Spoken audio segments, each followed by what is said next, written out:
बिस्मिल्लाहिर्रहमानिर्रहीम। अस्सलाम वालेकुम students, my name is Faizan Farooq and welcome to my YouTube channel. आज हम टैक्स का कोर्स स्टार्ट करने जा रहे हैं। ये कोर्स टैक्स ईयर 22-23 के अकॉर्डिंग रिकॉर्ड किया जा रहा है। इसका मतलब ये है कि जो स्टूडेंट एसीसीए का टैक्स का paper June 2023, September 2023, December 2023 and March 2024 में अटेम्प्ट करेंगे, ये पूरी सीरीज उन स्टूडेंट्स के लिए है। यानी जो टैक्स ईयर 22-23 के अकॉर्डिंग अपना पेपर दे रहे हैं यूके टैक्सेशन का, ये वीडियोस उनके लिए हैं। तो ध्यान से देखिएगा और वीडियो समझ आए तो लाइक और चैनल को सब्सक्राइब जरूर कीजिएगा। सबसे पहली बात, व्हाट इज टैक्स? टैक्स क्या होता है? तो हम अर्ली स्टडीज के अंदर ये पढ़ के आते हैं कि टैक्स गवर्नमेंट की इनकम है, गवर्नमेंट की सोर्स ऑफ इनकम है। ठीक है, गवर्नमेंट की सोर्स ऑफ इनकम है तो किस पे अप्लाई होता है? तो सर हर किसी पे टैक्स लगता है। एक इंडिविजुअल पे भी लगता है, पार्टनरशिप पे भी लगता है और कंपनीज पे भी लगता है। तो बेहतरीन हो गया, हमारा कोर्स का कंटेंट भी इस तरह ही है। टैक्स फॉर इंडिविजुअल हम आज जो स्टार्ट कर रहे हैं वो पहला टॉपिक है कि इंडिविजुअल का टैक्सेशन किस तरह से होता है। एक इंडिविजुअल सोल ट्रेडर हो या वो लैंडलॉर्ड हो या वो एम्प्लॉय हो, यानी वो कंपनी नहीं है, वो पार्टनरशिप नहीं है, तो हाउ उस पे किस तरह से टैक्स चार्ज होगा, we are going to learn that. याद रखिएगा, कंप्यूटेशन ऑफ टैक्स, हम ये समझते हैं कि हम टैक्स के पेपर में टैक्स लगाना सीखेंगे, we are going to learn how to apply tax. तो सॉरी सर, आप गलत समझते हैं। आप जो अकाउंटिंग करते हैं ना, international accounting standards, IAS, IFRS, ये आपने पीएनएल, एसओसीआई, एसएफपीज, ये आपने स्टेटमेंट शेड्यूल, ये डेप्रिसिएशन, ये लीजिंग का आईएस, सब करके आप आते हैं। टैक्स उन सबको सेट असाइड करता है। टैक्स कहता है बदमाश, यानी पिंड द चौधरी मैं हूं, मैं टैक्स हूं, मैं बदमाश हूं भाई, जो मैं कहूंगा वो होगा। आप अपने आईएएस और आईएफआरएस साइड में रखें, keep all the IAS and IFRS with you. यहां पे वो होगा जो हम कहेंगे, क्योंकि पिंड का चौधरी या बदमाश जो है वो कौन है? वो है टैक्स अथॉरिटी। और याद रखिएगा, यूके में जो टैक्स अथॉरिटी है उसका नाम है HMRC, his majesty revenue and custom.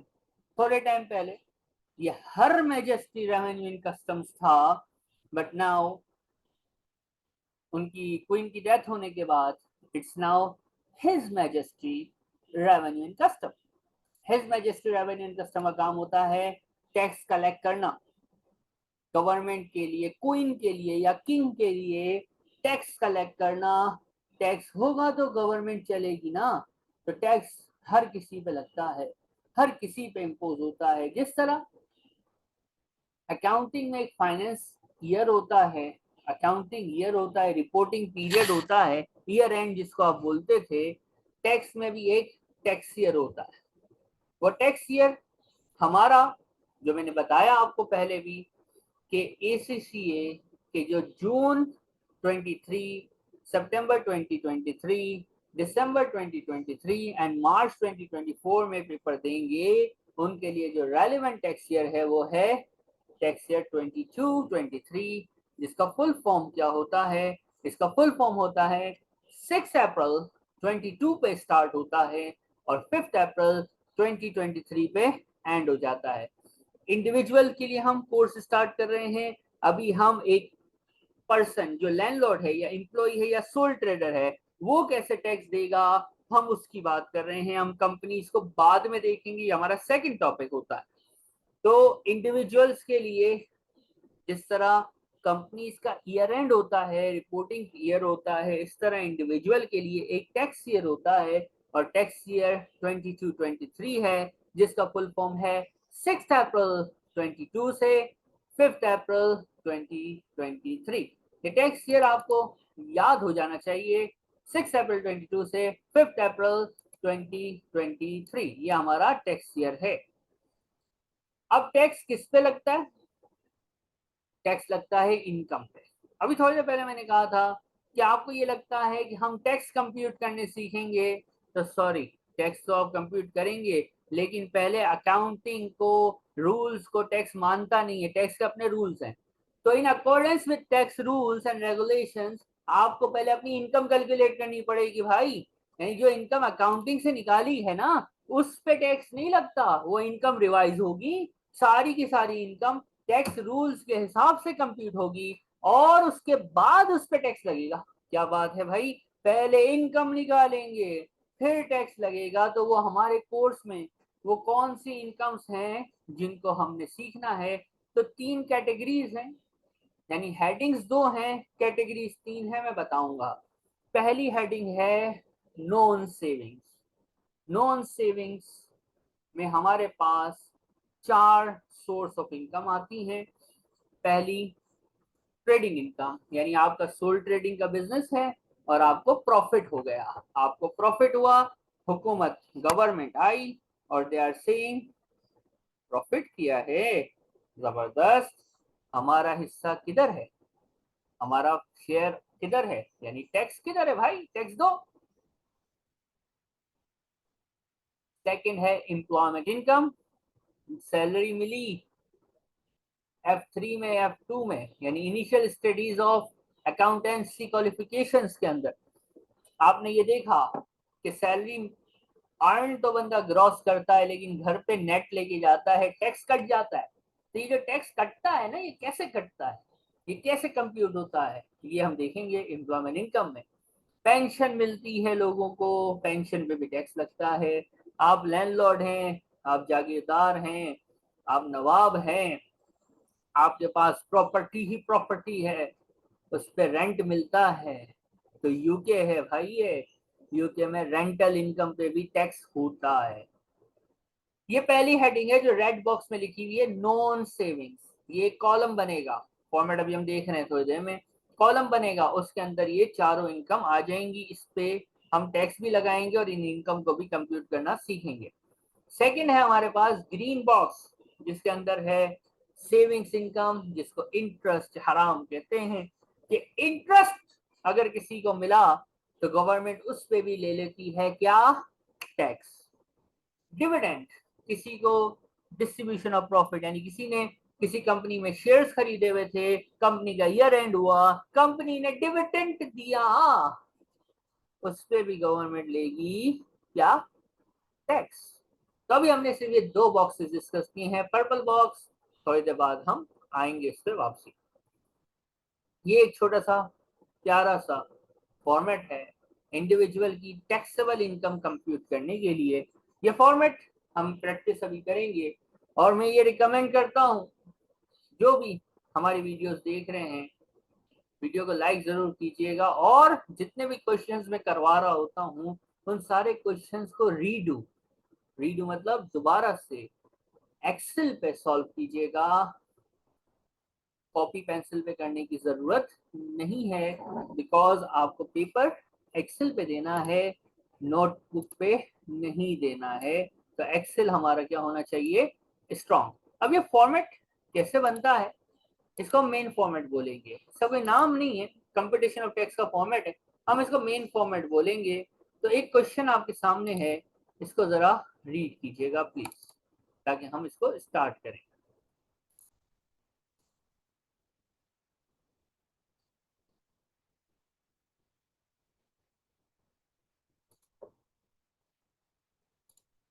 Hopefully आपने क्वेश्चन रीड किया। अब हमारे सामने मेन फॉर्मेट बनना है, हमने मेन फॉर्मेट पहली बार बनाना है, तो बड़ा केयरफुली देखिएगा। हमने अभी इनकम की कैटेगराइजेशन देखी थी, रेड बॉक्स था जिसके अंदर नॉन सेविंग्स थी, तो पहला कॉलम जो बनेगा उसका नाम होगा नॉन सेविंग्स। सेकंड कॉलम जो बनेगा उसका नाम होगा सेविंग्स, जिसमें आएगा सिर्फ इंटरेस्ट। थर्ड कॉलम बनेगा डिविडेंड का, और एट लास्ट ये लास्ट कॉलम इज टोटल का कॉलम। ये हमारे पास 3 कॉलम्स, टोटल तो अपनी जगह पे होता ही है। आपको पता होना चाहिए कौन सी इनकम कहाँ लिखनी है। तो सबसे पहले है trading income, trading income is part of non saving, total में भी लिख देंगे। Then we have employment income, employment income is again part of non saving, total में भी लिख देंगे। We have property income, property income is again part of non saving. चौथी जो नॉन सेविंग होती है वो पेंशन होती है, जो कि इस क्वेश्चन में नहीं है। Then we have interest received, interest received non saving में लिखूं कि सेविंग्स में, तो ऑब्वियस है सर, इंटरेस्ट के लिए अलग कॉलम है जिसका नाम है सेविंग्स, तो इसको सेविंग्स में लिखिए। और the last but not least is dividend received, dividend मिला तो ये भी नॉन सेविंग में नहीं आएगा, डिविडेंड का सेपरेट कॉलम होता। ये हमारे पास हमने इनकम को कॉलम वाइज डिस्ट्रीब्यूट करके लिख दिया। आप देख रहे हैं इनकम कंप्यूट हुई है। अभी हमने जो टॉपिक स्टार्ट किया है वो है कैलकुलेशन ऑफ टैक्स, जिसमें हमारे पास इनकम कैलकुलेट हुई है। थोड़े टाइम बाद इनकम भी खुद कैलकुलेट कर रहे होंगे और उस पर टैक्स भी खुद ही लगाएंगे। जरा हम टोटल करेंगे, ये आ रहा है 45,000, दिस इज 5,000, 10,000 और total I guess 60,000। Total check भी कर लिया करिए, मैं डायरेक्ट कर रहा होता हूँ तो कभी कभी टोटल आगे पीछे भी हो जाता है। इस टोटल को बोलते हैं टोटल इनकम, टोटल को क्या कहते हैं, टोटल इनकम। तो क्वेश्चन 1 से हमने सीखा how to compute total income. बात याद रखिएगा, जितनी ज्यादा इनकम होगी उतना ज्यादा टैक्स लगेगा। ऑब्वियस है ना, सेंस की बात। जितनी ज्यादा इनकम उतना ज्यादा टैक्स, जितनी इनकम कम उतना टैक्स कम। अब मैं आपसे कुछ पूछता हूँ, खुद से अपने दिल से पूछिए और जवाब दीजिए। किसी भी वजह से अगर ये टोटल इनकम जो कि 60,000 नजर आ रही है ये कम हो जाए, क्योंकि अभी तो टोटल इनकम है ना, टैक्स तो टैक्सेबल इनकम पे लगता है जो कि अभी दूर है। किसी भी वजह से अगर ये टोटल इनकम कम हो जाए तो क्या टैक्स पे कोई फर्क पड़ेगा? तो सर ऑब्वियस है, इनकम कम मतलब टैक्स कम। यानी इस टोटल इनकम से अगर कोई चीज हमें माइनस करने को मिल जाए, तो मैं ग्रीन कलर यूज कर रहा हूँ, इट्स अ गुड थिंग। यानी अगर मैं यहाँ से कोई चीज माइनस कर लेता हूँ, मुझे अलाउ हो जाता है टैक्स अथॉरिटीज की तरफ से कि you can deduct something from here, तो ये फायदे की बात है। इस फायदे की बात को हम कहते हैं क्वालिफाइंग इंटरेस्ट। अब ये क्या चीज है, अभी हम इसको पढ़ते हैं कि क्वालिफाइंग इंटरेस्ट क्या होता है। और ये फायदे की बात तो है, फायदे की बात कैसे है कि ये टोटल इनकम से माइनस होता है। टोटल इनकम से माइनस होने का मतलब ये हमारी टोटल इनकम को क्या कर देगा, कम कर देगा। और इनकम कम होने का मतलब टैक्स ऑटोमेटिकली कम हो जाएगा। और टोटल इनकम से जब क्वालिफाइंग इंटरेस्ट माइनस हो जाता है तो जो आंसर आता है ना उसको बोलते हैं नेट इनकम। उसको क्या बोलते हैं, नेट इनकम। अब ये क्वालिफाइंग इंटरेस्ट किस चिड़िया का नाम है, ये क्या होता है, लेट्स डिस्कस दैट। तो क्वालिफाइंग इंटरेस्ट वो इंटरेस्ट एक्सपेंस है, क्या बोला मैंने, क्वालिफाइंग इंटरेस्ट वो इंटरेस्ट एक्सपेंस है, यानी ये हमारे पास इंटरेस्ट पेमेंट है जो दी बिलो रीजंस ऑफ लोन पे किया हो। यानी आपने इंटरेस्ट दिया उस लोन पे जो इन 5 में से किसी एक कंडीशन को मीट करे। लोन की कंडीशंस हैं और पेमेंट कर रहे हो इंटरेस्ट की, क्योंकि लोन पे ही इंटरेस्ट होता है। अब क्या कंडीशंस हैं भाई, आपने लोन पकड़ा, मैं पढ़ रहा हूं सी पार्ट। आपने लोन लिया और लोन लेके आपने किसी एम्प्लॉयड कंट्रोल कंपनी में इन्वेस्टमेंट कर दी। यानी आपको शौक था कंपनी के शेयर्स खरीदने का, तो आपने अपनी जेब में तो पैसे थे नहीं, आपने किसी से लोन पकड़ा और उस लोन के पैसे से एक एम्प्लॉय कंट्रोल कंपनी में शेयर्स खरीद लिए, या फिर आपने किसी पार्टनरशिप में शेयर्स खरीद लिए, या फिर आपने किसी कोऑपरेटिव सोसाइटी में शेयर्स खरीद लिए। अब ये एम्प्लॉय कंट्रोल कंपनी क्या है? तो वो कंपनी जिसकी ओनरशिप एम्प्लॉयज के पास होती है 50% कम अज कम, जैसे कि Nokia. Nokia is a example of employ control company. Partnership very easy, partnership में इन्वेस्ट कर दिया, पार्टनर बन गए।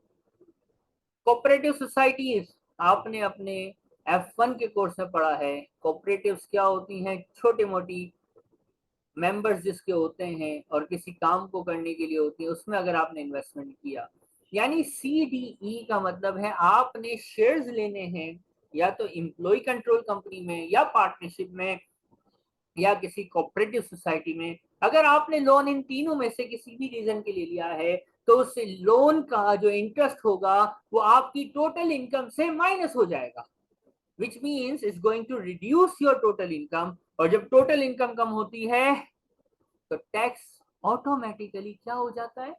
टैक्स ऑटोमेटिकली कम हो जाता है। फिर बारी आती है ए और बी की। आपने लोन लिया एसेट खरीदने के लिए, वो एसेट आपने क्यों खरीदा उसका रीजन है। रीजन ये है कि भाई आप रहते थे बहुत दूर, ऑफिस था बहुत दूर, आने जाने में कम्यूट करने में प्रॉब्लम थी, आपने लोन लिया कि गाड़ी ले लूं, ऑफिस आसानी से टाइम पे पहुंच जाऊंगा। Loan which is used for employment. या आपने लोन लिया किसी मशीन को खरीदने में हेल्प की अपनी पार्टनरशिप के अंदर। आपने अपनी अर्लियर स्टडी से पढ़ा होगा लोन फ्रॉम पार्टनर। पार्टनर क्या करता है? बिजनेस को लोन दे देता है। पार्टनर क्या करता है? पार्टनरशिप को लोन देता है। तो ये वही लोन है। अगर इन पांच में से किसी भी एक रीजन के लिए लोन लिया है और उस पर इंटरेस्ट एक्सपेंस हुआ है, तो वो इंटरेस्ट एक्सपेंस नहीं बोलेंगे उसको, आज से उसको बोलेंगे क्वालिफाइंग इंटरेस्ट।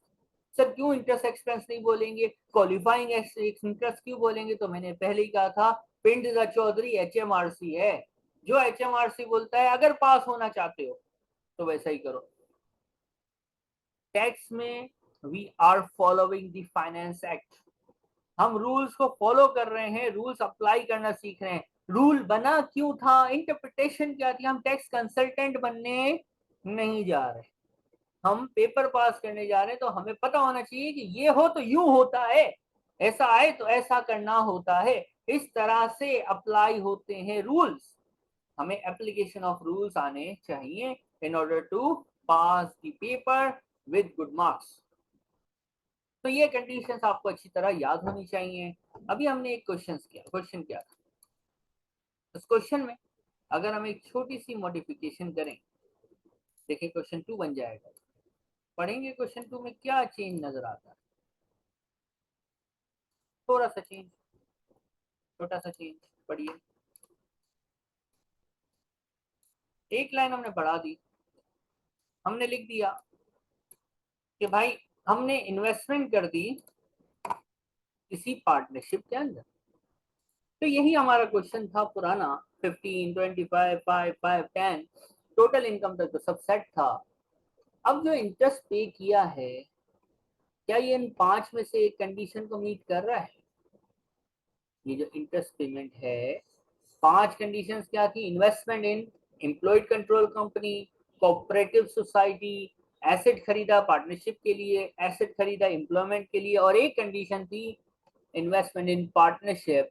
तो ये 5000 का जो लोन है, ये पार्टनरशिप में इन्वेस्टमेंट है, तो ये हमारी कंडीशन को मीट कर रहा है। तो ये हमारा टोटल से हमने माइनस कर दिया। और अब इंडिविजुअल कॉलम से भी आपको करना सिखाएंगे। इंडिविजुअल कॉलम से कैसे माइनस होता है जरा ध्यान से देखिएगा। प्रायोरिटी सेट है, पहले नॉन सेविंग से, अगर नॉन सेविंग पूरी ना पड़े तो सेविंग से, और सेविंग भी कम पड़ जाए तो डिविडेंड से। कैसे होता है मैं करके दिखाऊंगा। 5000 है ना, नॉन सेविंग 45,000 है, तो पूरे का पूरा यहाँ लेस हो गया, आंसर 40,000 बचा। आगे बढ़ने की कोई जरूरत पेश नहीं आई और हमारे पास नेट इनकम आ गई। इस क्वेश्चन तक अगर कोई भी आपकी क्यूरी है तो व्हाट्सएप कर सकते हैं। व्हाट्सएप पे आप मुझसे पूछ सकते हैं। ठीक है, ये हमारा व्हाट्सएप नंबर है, आप इस पे क्वेश्चन पूछ सकते हैं। नेक्स्ट, अब मैं कुछ चेंज करूंगा क्वेश्चन के अंदर और आपको कुछ सिनेरियोज बताऊंगा, इसको जरा ध्यान से देखिएगा। अज्यूम करेंगे कि हमारी टोटल इनकम चेंज हो गई, टोटल इनकम हमारी चेंज हो गई, इसको थोड़ी देर भूल जाते हैं और हम ये कहते हैं कि अज्यूम टोटल इनकम 2000 है, नॉन सेविंग के कॉलम है। ये तो कितना है, क्वालिफाइंग इंटरेस्ट कितना है 5000। अब मैं क्या करूं, तो सर आप क्या करेंगे, आप नॉन सेविंग में जितना है ना उतना खत्म करेंगे, नॉन सेविंग जीरो हो जाएगी, माइनस में आंसर नहीं आ सकता। टोटल 5000 था ना, क्वालिफाइंग इंटरेस्ट टोटल में कितना था 5000 था, 2000 नॉन सेविंग से माइनस हो, क्योंकि नॉन सेविंग कितनी दी हुई है 2000 दी हुई है, बाकी कितना बचा 3, यहाँ से हो जाएगा और ये हमारे पास आंसर इस तरह से नजर आ जाएगा। ठीक है, थोड़ा सा हमने क्वेश्चन को चेंज कर दिया। सिनेरियो एक और हो सकता है, क्या हो सकता है देखिए, हम ये कर देते हैं कि हम इस इंटरेस्ट को भी यहाँ से कम कर देते हैं। हम कहते हैं इंटरेस्ट सिर्फ 1000 गिवन। अब क्या होगा, तो 5000 है ना, ये कितना है 5, 2000 यहाँ से, 1000 यहाँ से, 3 हो गया, बाकी कितना बचा 2000 यहाँ से, नीचे आंसर ये आ जाएंगे। ये एक सिनेरियो हो सकता है एग्जाम में। तीसरा और आखिरी सिनेरियो क्या हो सकता है वो भी बताते हैं। लास्ट सिनेरियो ये कर लो कि भाई ये हो गया, अब क्या होगा, सर 5000 है ना, 2000 यहाँ से, पीछे बचा 3000 यहाँ से, बचे 2000। अब ये 1000 है डिविडेंड, तो यहाँ से भी 1000, 0 0 0। 5 था लेकिन अब 5 माइनस नहीं हो पा रहा, 2 3 और 4, कितना माइनस हुआ सिर्फ 4000। क्यों, क्योंकि हमारी इनकम ही कम है। तो सर ये जो 1000 बच गया इसका क्या, ये वेस्ट हो गया, इसका कोई रिलीफ नहीं मिलेगा, क्योंकि ये लेस करने का मतलब इनकम को कम करना है। इनकम जितनी होगी उतना ही लेस करोगे ना। अब आपने 5000 का इंटरेस्ट पे कर दिया है तो मैं क्या करूं, आपकी इनकम ही 4 है तो मैं कितना माइनस करूंगा, 4000 ही माइनस करूंगा, 4 से ज्यादा तो माइनस कर सकता नहीं हूं। तो ये है हमारे पास पहला कंप्यूटेशन ऑफ इंडिविजुअल टैक्सेशन का पहला स्टेप, जिसके अंदर हमने सीखा है how to compute net income. Tax year कौन सा चल रहा है, टैक्स ईयर इज 22 23, और ये टैक्स ईयर कौन कौन से अटेम्प्ट के लिए वैलिड है, जून 23, सितंबर 23, दिसंबर 23 and March 2024 for all the UK tax examination. Video अच्छी लगी, चीजें समझ आई तो लाइक शेयर और सब्सक्राइब कीजिएगा। नेक्स्ट वीडियो के अंदर हम डिस्कस करेंगे पर्सनल अलाउंस को। टिल देन, अल्लाह हाफिज।